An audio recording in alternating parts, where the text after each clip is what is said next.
Hello there, my name's Tim Walter. I'm a house healer and an alternative life coach. Welcome to the channel. This is where we cover the middle ground between everyday normal objective thinking that we all share and individual personal spiritual aspects of the esoteric.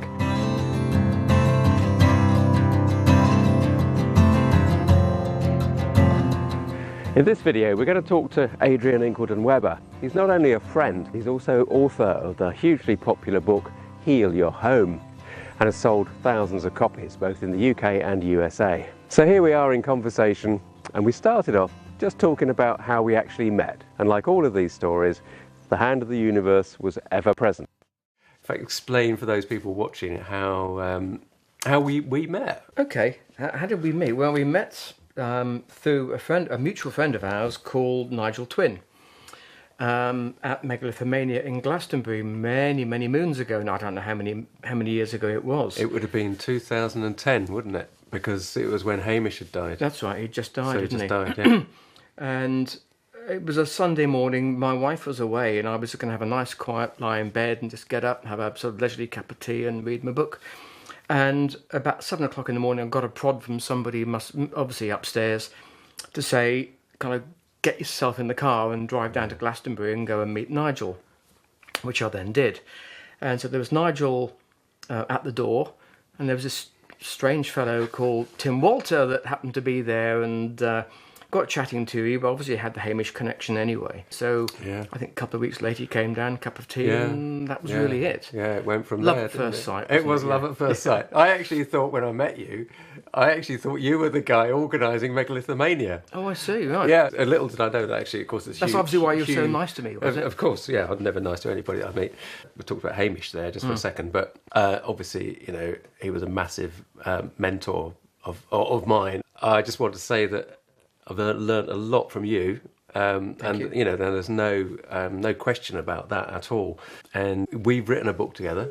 So we've written Spirit and Earth. Yep. Jasper's joining in there. And Spirit and Earth was really a collection of the information that we were putting across in a lot of the workshops that we were doing together, wasn't it? Over the course of the years. But it was more than that somehow. You know, I think with the Hamish connection, you know, he was certainly instrumental in.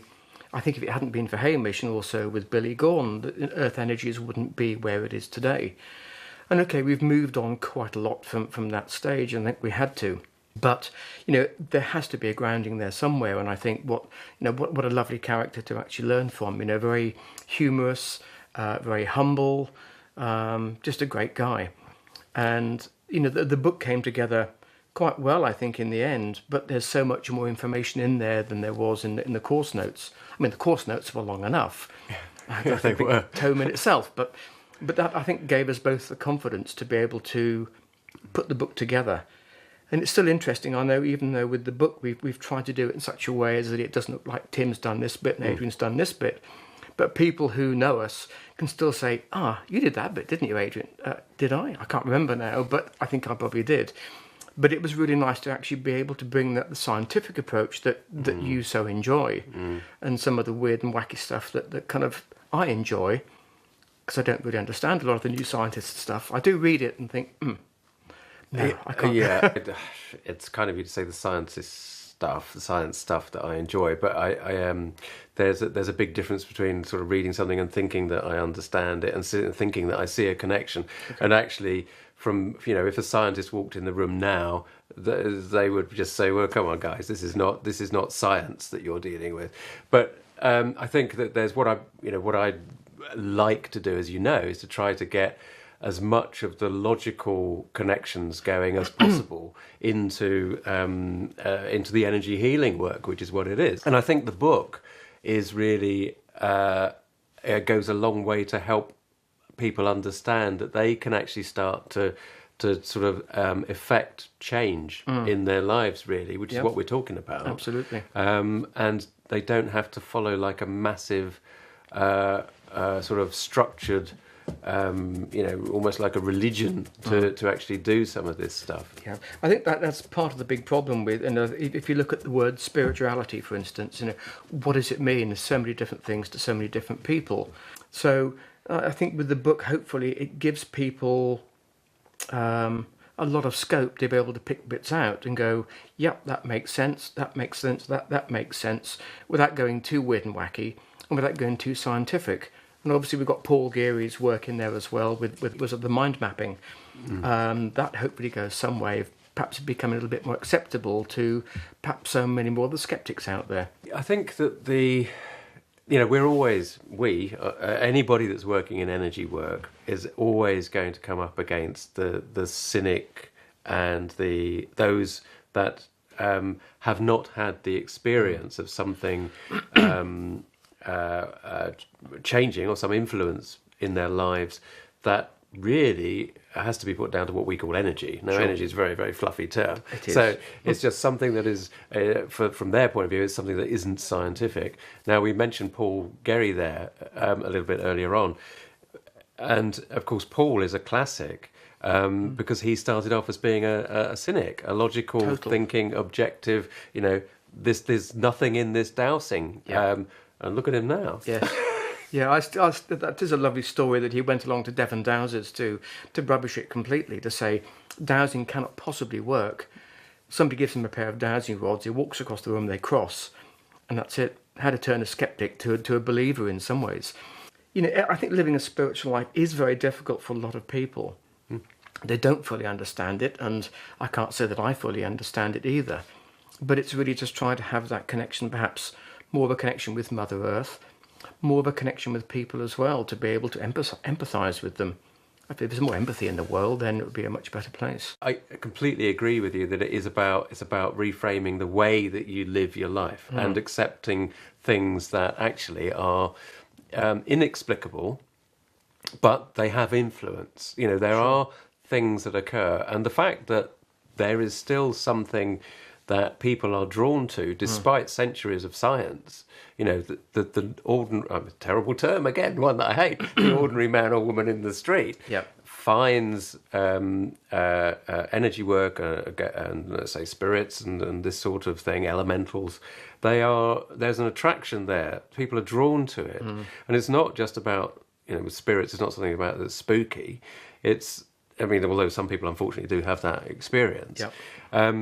But they're drawn to something, so there's definitely something in it, and we're connected in some way to that kind of subtle environment, right? So, but what I think is really interesting is that you, the reason that you're doing the work that you do is because you want to help people. Absolutely. And it's a modality, house healing that you do is a way of helping people, and it's misleading to a certain extent that we call it house healing. Because it's not strictly about just working with the house. No, it's not. I've learned a hell of a lot from you, but tell me a little bit about the way that you kind of got into the house healing. Well, the house healing, I think, as you rightly say, house healing, it's very much more about people healing. You've got to be able to not just heal the environment, you've got to be able to heal or work on the family as well. To me, it was always, back in my old estate agency days, that you'd walk into certain people's houses and you'd just get this most weird feeling. Now, the telltale signs are one toothbrush up in the bathroom, when obviously it was a family house. The husband's moved out or the wife's moved out, those signs were there. But there was almost like a tangible atmosphere. You'd walk in there, you kind of walk into this wall of hate or this wall of distrust or wall of despair. And over the years, they were the kind of houses that would rarely ever sell, or they would sell, but you'd have to reduce the price all the time until it got to such a level that it looked such a bargain that people couldn't turn them down. But of course, that house would then come on the market again and again and again. You've got the divorce houses that come on every 3 years. And for me, it was really, an estate agency was helping a lot of people as well. I know a lot of people don't understand or would probably rubbish what we were doing, but you became a bit like a Marjorie Proops figure. It wasn't just finding a buyer for the house. It was all the work in the background, trying to smooth the paths out for people to try and make it as easy as it possibly could be to actually exchange, complete, and then move. And it wasn't really until towards the end of the years of running the business that I was doing a lot of healing work. And just one day I looked at it and thought, well, if I can work on this person in my house, which is nice and safe and secure, how long is that healing going to last when they move back to their house where a lot of the environmental problems were? So could I then work on the house as well? And luckily upstairs were listening to me at the time, and I got this yes. Whether that was me saying yes in my own mind, forcing me forward, I don't know. But it was really then a way of being able to not just help the people, but also to work on the house. But working on the house as a house healer gives you that stealth approach. Because a lot of people would say, if they approached you and said, look, we want you to do healing work on the family, they can be quite invasive. But I think with house healing, you look at it and go, it's a stealth way of being able to work on the people at the same time you work on the house. So when you work on a house and a family, does everybody in the family know that you're kind of doing the work? No, it is that classic comment that a lot of times I work for the lady of the house, and you're obviously worried about the children not sleeping, or the husband stressed from work, or domestic issues, all the problems. So often the comment I get is, can you work on the house without my husband knowing? Because if he knew, I'd probably be committed or locked up. So it also brings you around to the permission bit, that, which I think a lot of people would say, well, do you not have to ask permission from the whole family to work on them? So as you do when you do your healing work, it's very much throwing it up to upstairs to say, let the healing be appropriate, for whatever's right for the family, what's beneficial for the family, to actually get that healing work done. By allowing spirit to decide what needs to be done. Yeah, we can influence things, obviously, but spirit, I think, is really what it's all about. Yeah. So spirit, Jasper has been quite active. So spirit is like the general term for what you feel you interact with. I refer to spirit as well. I also call it the management, the way that Hamish did, or your man or whatever you got, however relevant they are at that particular time. Yep. So spirit guides. That is really what you're talking about there when you talk about spirit. Yeah, it is. It's difficult because if you start mentioning words like God, it brings in that sort of the religious side of things, which I think is it's been so difficult over the years. Religion has been part of many people's deaths over the years. So it's nice to perhaps look at it in a slightly different way. So for me, the highest of the high is probably the best way of looking, whoever it may be, and then just working with them. And I hope it's them. I guess really until we sort of finally pass over and go up there, then we might get up there and think, oh heavens, it wasn't them. It was, it was Mr. Morris Minor, whoever it may be. I don't think it is, but No, I think in all not in all seriousness, but I mean, joking aside, when part of the reason that the house healing work affects a change for a family and improves the lot of a family is because of your faith. Or our faith, or whoever the operative is. Again, another word that I hate is healer. Yes. Because it's daft, but let's use the label.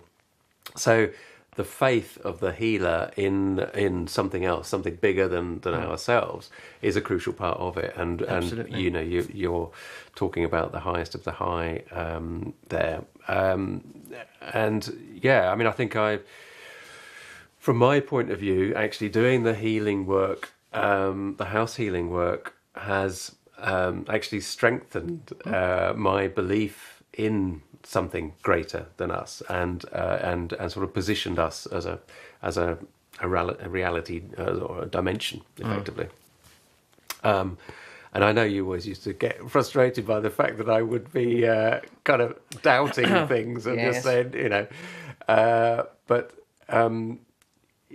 step by step, everybody that kind of gets on this path and starts to learn to douse and usually is taken into a healing modality of some kind. Sure. They are taken through a learning process, which, gently, each thing that you come across is just at the right level to kind of take you on a little bit without overwhelming somebody.